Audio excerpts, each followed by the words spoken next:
नमस्कार, PTC news देख रहे सभी दर्शकों का स्वागत। मैं हूं आपके साथ अतुल वर्मा, लेकर हाजिर हूं प्रदेश की तमाम खबरों का हाल। बुलेटिन का आगाज करेंगे, लेकिन सबसे पहले एक नजर हेडलाइंस पर।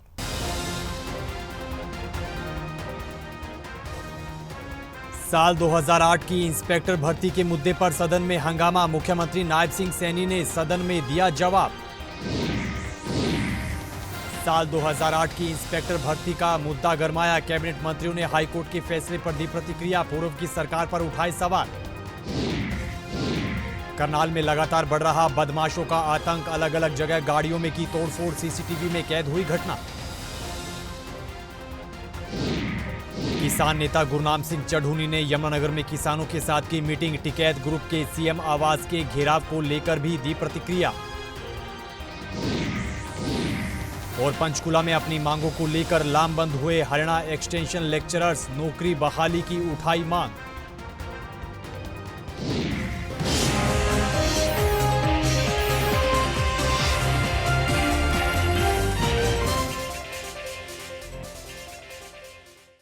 तो चलिए बुलेटिन का आगाज करेंगे अहम खबर के साथ। हरियाणा विधानसभा के बजट सत्र में साल 2008 में की गई पुलिस भर्ती के मुद्दे को लेकर जमकर हंगामा देखने को मिला है। वहीं इस मुद्दे पर मुख्यमंत्री नायब सिंह सैनी ने सदन में जवाब दिया है। सीएम सैनी ने बताया कि 2008 में 20 पुलिस इंस्पेक्टर की भर्ती हरियाणा स्टाफ सिलेक्शन कमीशन की ओर से की गई थी और इस भर्ती को लेकर एक उम्मीदवार ने हाई कोर्ट का रुख किया था और कोर्ट ने याचिकाकर्ता के आरोप पर 3 सदस्यीय कमेटी बनाने को कहा था।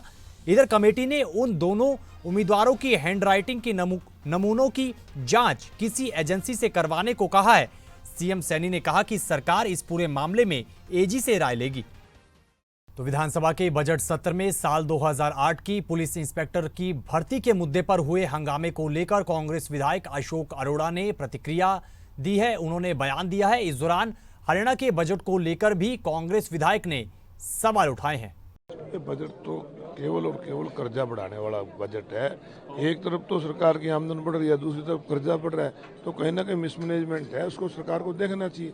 विकास के दावे करते हैं, 16,000 करोड़ रुपए केवल विकास के लिए रखा गया, तो कैसे?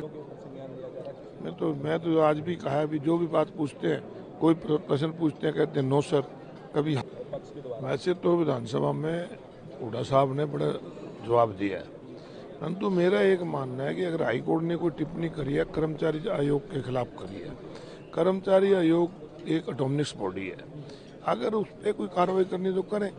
और अगर इस प्रकार से उस समय के मुख्यमंत्री को दोषी मानना चाहिए तो राज्य के मुख्यमंत्री भी दोषी होने चाहिए, जिनके पब्लिक सर्विस कमीशन में पैसे पकड़े गए, एसएस कमीशन में पैसे पकड़े गए, तो इनको अपनी जिम्मेवारी भी लेनी चाहिए कि हम दोषी हैं हमारे दफ्तरों के।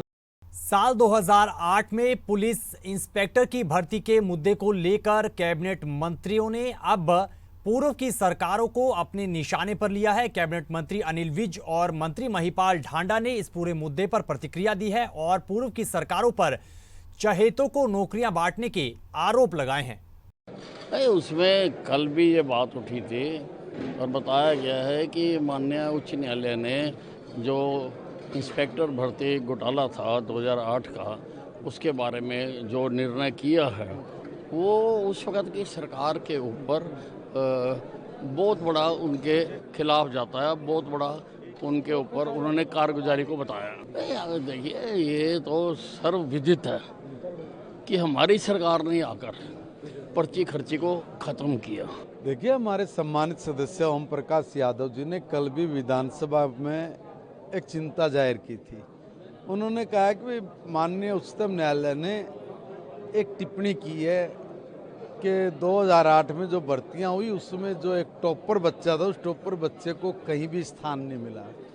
उसने कोर्ट में केस दर्ज किया तो माननीय कोर्ट ने पाया कि ऐसे ऐसे डफर बच्चे जो किसी के भतीजे थे, किसी के भांजे थे, उन सबको जगह मिल गई और जो इंटेलिजेंट बच्चे थे उनको मेरिट से निकाल के दूर कर दिया गया।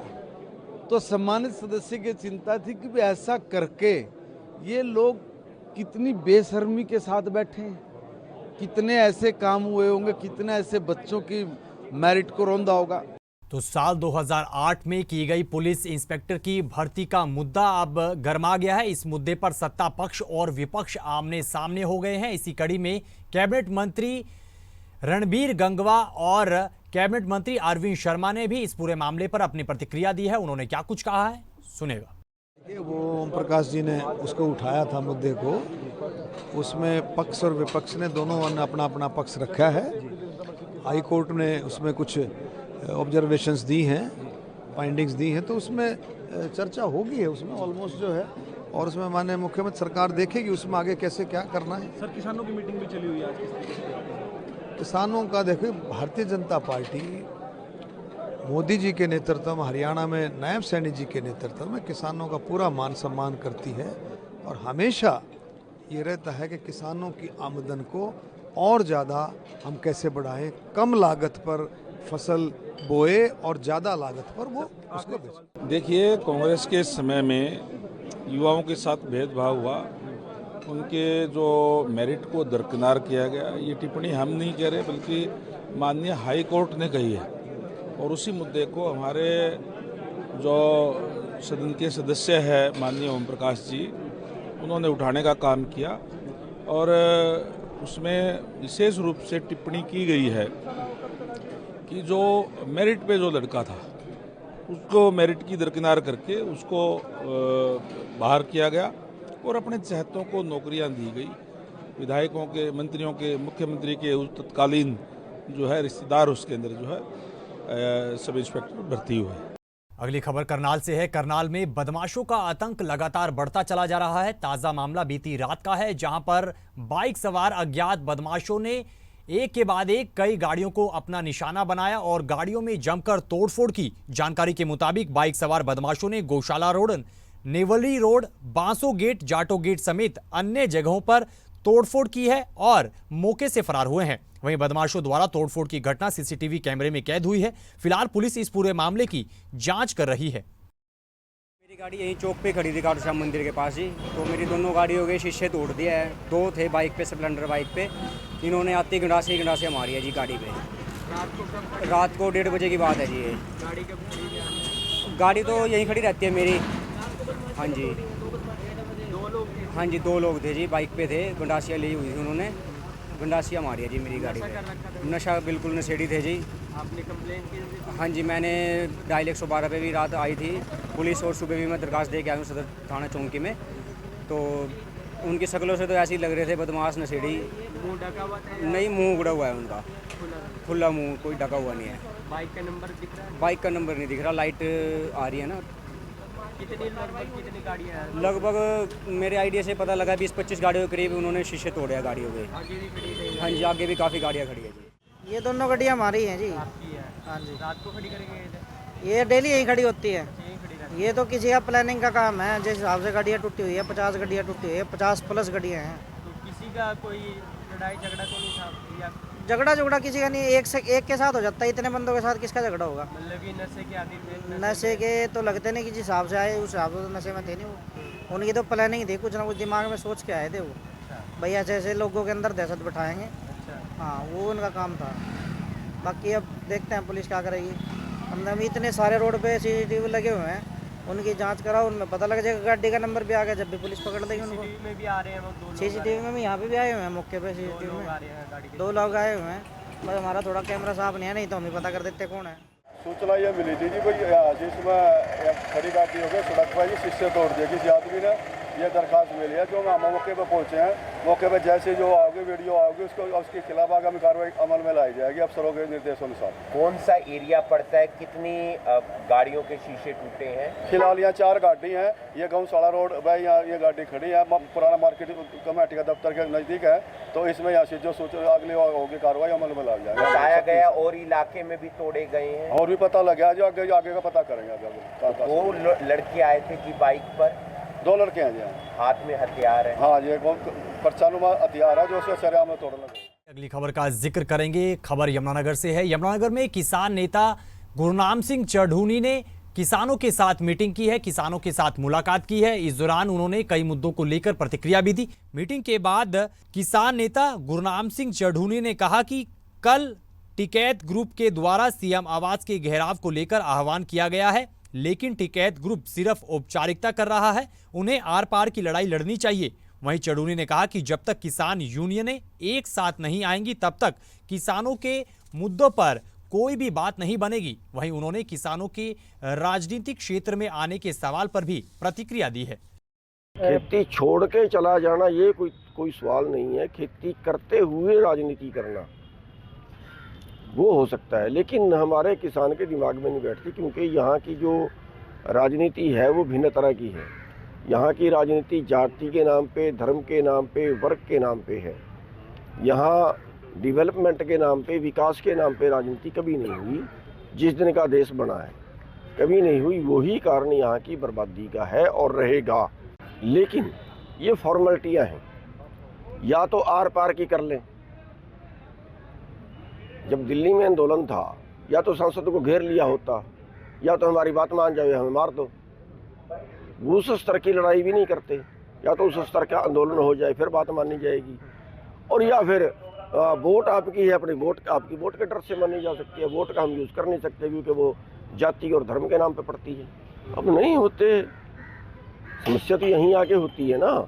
जब पिछला 20-21 वाला आंदोलन हुआ उस वक्त सारे इकट्ठे थे, तब भी क्या मनवा लिया। जो 3 कानून माने वही दोबारा से आएंगे।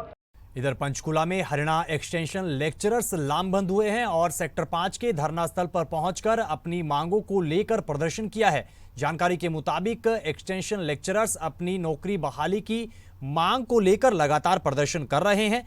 एक्सटेंशन लेक्चरर्स ने कहा कि उनके एक प्रतिनिधि मंडल की ओर से सीएम सैनी से मुलाकात की गई है और सीएम सैनी ने उन्हें 2 दिनों में ही नौकरी बहाली का आश्वासन दिया है। 160 लोग हैं जो यूजीसी के 16 जनवरी के एक नोटिस पर हमें बाहर निकाल दिया। उसी नोटिस के खिलाफ हमने एक आरटीआई लगाई थी, जिसमें ये कहा गया है कि आप सभी के ऊपर वो नोटिस लागू नहीं होता। डिपार्टमेंट की खराब मंशा के कारण हमें बाहर निकाला। 160 लोग आज रोड पे आ गए हैं, जबकि हरियाणा सरकार हमारे साथ है। हरियाणा सरकार पहले हमें 150 रुपये, 200 रुपये, 250 रुपये पर डे के हिसाब से देती थी। उन्होंने हरियाणा सरकार ने ही, बीजेपी ने ही हमारे 5700 किए थे, जिससे हमारा घर का गुजारा ठीक ठाक चलने लगा। अब पता नहीं क्यों डिपार्टमेंट की खराब मंशा से हमें निकाल दिया, जबकि हमारी जिन 3 यूनिवर्सिटी से पीएचडी है उस यूनिवर्सिटी को ना डिबार किया गया है, ना यूजीसी ने हमारे बारे में कोई नेगेटिव लिखा है, ना कोर्ट ने हमारे बारे में ये कहा कि इनको हटा दीजिए।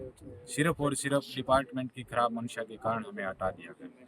तो अब आगे क्या प्लान है? आगे का हमारा प्लान, हम ईएम से, एजुकेशन मिनिस्टर से मिले हैं। उन्होंने हमें भरोसा दिया कि बहुत जल्दी आपको ज्वाइन करवाएंगे।